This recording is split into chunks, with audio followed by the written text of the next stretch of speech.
Welcome to Chapter 10, your ultimate guide to mastering Class 6 chapters in just a few minutes.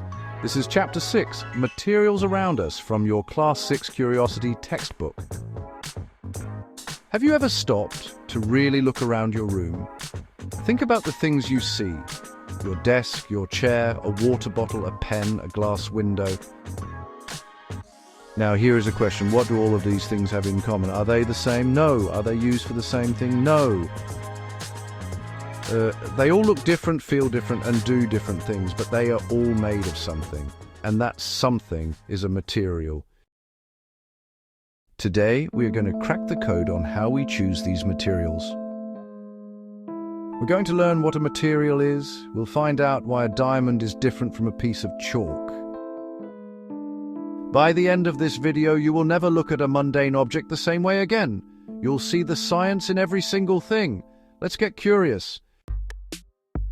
First things first, what do we mean by material? Think of materials as the ingredients of the objects we use. Let's use an example. Think of a wooden table. The table is the object, but what is it made of? It's made of wood, so wood is the material. Some objects are simple and use only one material. Your plastic ruler is made entirely of, well, plastic. But other objects are more complex. They use many different materials. Think of a bicycle. It's a very useful object, but it's not made of just one thing. It has a metal frame, it has rubber tires, it has a plastic saddle, and it has a metal chain. Each material is chosen because it's good at a specific job. The metal frame is strong, and the rubber tires help it roll smoothly and grip the road. And here's an interesting thing. We can use the same object for many different jobs. Think of a plate. Each type of plate has a specific reason for its material. A paper plate is great for a picnic because it's light and disposable. A ceramic plate is good for a fancy dinner because it's elegant and can be washed and reused. So, materials are the ingredients, and we combine them in creative ways to make objects that help us in our daily lives. Okay, so objects are made from materials, but how do we decide which material to use? Imagine trying to ride a bicycle made entirely of jelly. It wouldn't work. Jelly is too soft and jiggly. It wouldn't be able to support you, or even hold its shape. This is why we need to understand the properties of materials. Properties are the secret qualities or characteristics that make a material special. They tell us what the material can and cannot do. By knowing these properties, we can make the right choice for the job. So, let's learn about some common properties. This is where we get to be science detectives. Our first property is appearance. This is just how something looks. Think of a beautiful diamond. It's famous for being so shiny and brilliant. We call this shine luster. Materials that have luster are often metals. For example, a polished gold coin, a silver necklace, or an aluminum can have that special shine. But other materials don't have this. Think of a piece of wood or a stone. They look dull. They don't reflect light in the same way. So, appearance is our first clue. Next up is hardness. This is about how difficult it is to scratch or dent a material. Some materials are super hard. They can't be easily scratched. Think of a steel ruler or a brick wall. This makes them very tough and durable, perfect for construction. In fact, a diamond is the hardest natural substance on Earth. That's why it's also used for cutting and drilling, not just jewelry. On the other hand, some materials are soft. Think of a marshmallow or a piece of cotton wool. You can easily squeeze and change their shape. They are not good for building houses, but they are great for making things comfortable, like pillows and teddy bears. Now, let's talk about texture. This is how a material feels to the touch.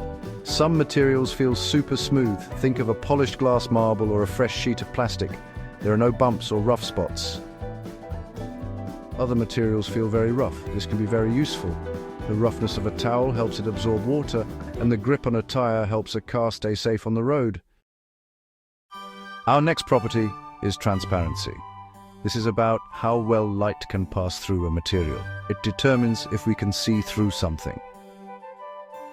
First, we have transparent materials. Light passes almost completely through them. Glass is a perfect example. This is why we use it for windows. We want the sunlight to brighten up our homes, and we want to see the view outside. Next, we have translucent materials. These are like a frosted bathroom window or a piece of oily paper. Light passes through them, but it's scattered. You can see something on the other side, but it's blurry and unclear. Finally, we have opaque materials. No light passes through them. You cannot see anything at all on the other side. A brick wall and a piece of wood are all opaque. They block the light completely. Now, for a very interesting one, conduction. This is about whether a material allows heat or electricity to flow through it easily. It divides materials into two big groups. Group 1 are the conductors. These materials are excellent at passing heat or electricity. Most metals are great conductors. If you touch the metal part of a spoon that has been in hot soup, it feels very hot. This is because the spoon is conducting the heat from the soup right up to your hand. Group 2 are the insulators. These materials are the opposite of conductors. They block the flow of heat and electricity. Wood, plastic, rubber, and glass are all insulators. This is super useful. Think of a cooking pan. The body is made of metal, a conductor. So it gets hot quickly and cooks your food. But the handle is often made of wood or plastic, an insulator, so you don't burn your hand while holding it. Finally, we have density. And this one sounds a bit fancy, but it's really about how packed the molecules are in a material. In simple terms, it tells us if something will sink or float in water. Think of a small pebble and a large piece of wood. The pebble is small, but it's very dense. Its molecules are packed tightly together. This makes it heavy for its size.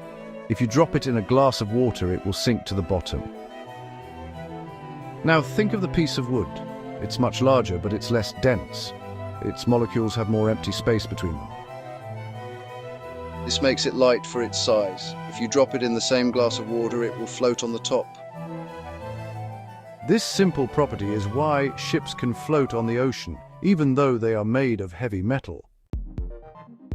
Okay, science detectives, we've learned a lot about materials and their properties, but here is the problem. There are thousands of different materials. If we just list them all, we'll be here forever. How can we make sense of this huge crowd? The answer is classification. Think of a library. A library has millions of books. If you just scattered them on the floor, you'd never find the one you wanted. But a librarian uses classification. They sort books by author, by title, and by subject. This makes finding a book super easy. Scientists do the same thing with materials. They group together materials that are similar in some way. This helps us to understand and study them. We can sort them into two big families.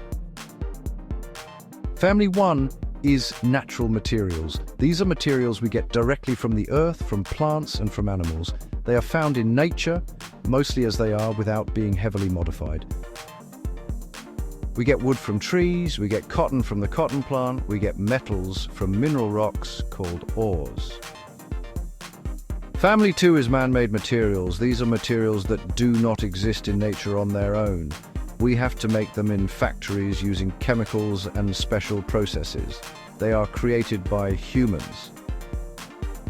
Plastic is a very common man-made material. It's made from chemicals found in petroleum oil. Glass is man-made. It's produced by melting sand at extremely high temperatures. So by using classification, we can quickly put any material into a big family, like natural or man-made. So why do we go to all this trouble to learn about properties and classify materials? First, it helps us choose the right material for any job. Let's revisit some earlier examples. Why do we make pots and pans out of metal? Because we now know that metals are good conductors of heat. They heat up quickly and help us cook our food. Second, classification helps us learn. Imagine if we tried to study every single material individually. It would take several lifetimes. But by grouping them into families like metals, we can learn the general properties that most metals share. This makes studying science much more efficient and powerful. Third, and this is exciting, when we understand the properties of current materials, it helps us to invent new materials. Think of materials that are stronger than steel, but lighter than plastic, or materials that can heal themselves like living skin. The possibilities are endless, and it all starts with understanding the basic principles we've learned today. Keep exploring, keep questioning, and keep learning. This video is part of our comprehensive Class 6 Science Curiosity playlist, so make sure to check out the full series for more exciting lessons. Don't forget to like this video, share it with your friends, and subscribe to Chapter in 10 for more exciting lessons. See you next time!